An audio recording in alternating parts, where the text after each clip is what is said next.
What we are putting out here in Uye, you understand, is comparable and surpasses it. Of course, if there's been any growth in this institution, then we have to go back to the Professor Elise, the senator, and of course, Emmanuel Muhozi, and of course, my deputy, Dr. Victor. So obviously, there's been a teamwork.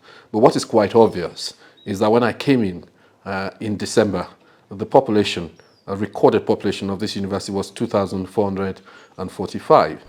And as we speak today, our recorded population is 3,445, about an increase of 1,000. So it's quite obvious that increase has started, and there are a number of factors. High visibility, the willingness of the team to go out and engage with people out there.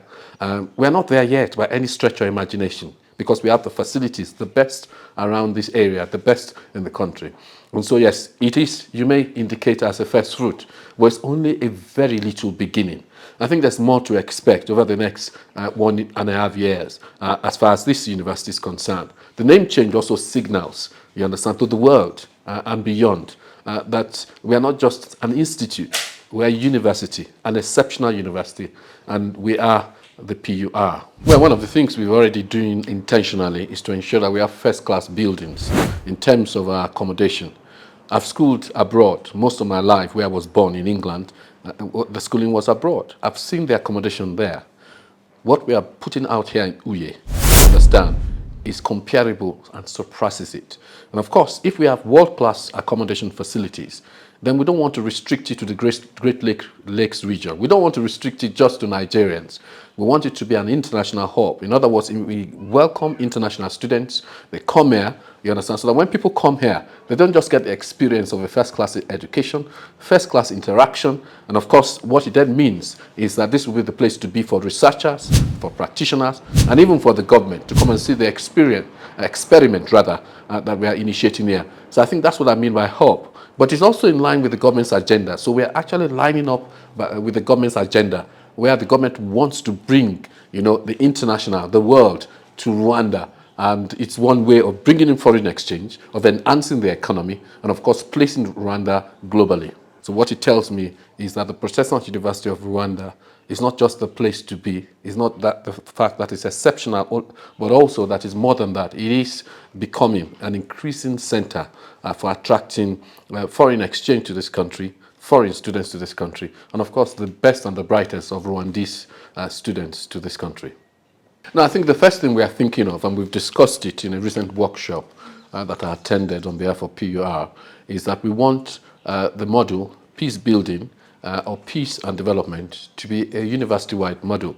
In fact, the Peace Club, we want to open it up to everybody and to be able to credit people that participate. When I mean credit people, credit them academically, so that it becomes like a general studies course where each and everybody has a way of sort of keying into it, And we think that if everybody that comes through the PUR goes through some measure of participation in peace activities, just as you participate in Uganda, that sort of thing, then of course, when they leave this place, when they leave Uye or when they leave Karongi, they can take these ideas, they can take what they've learned and the competencies into their workplace. I think that's one way in which we're trying to do it. We're also trying to support CRASPID in terms of facilities. I mean, yes, they have a center here. We're thinking, how can we improve the center? How can we get better accommodation? How can we get better staff? And I think we are committed, at least, to even as a university, bringing in additional staff, into CRASPID so that we become a world beater. We want it to become a consultancy. We want it to become the place where the government comes to when they need consultation or when they need research or when they need ideas about peace building. We want it to be where the Great Lake countries come to. We want it to be where Africa comes to. We want it to be where the world comes to. And of course, it will only come if we invest and of course, if our curriculum is quite adequate.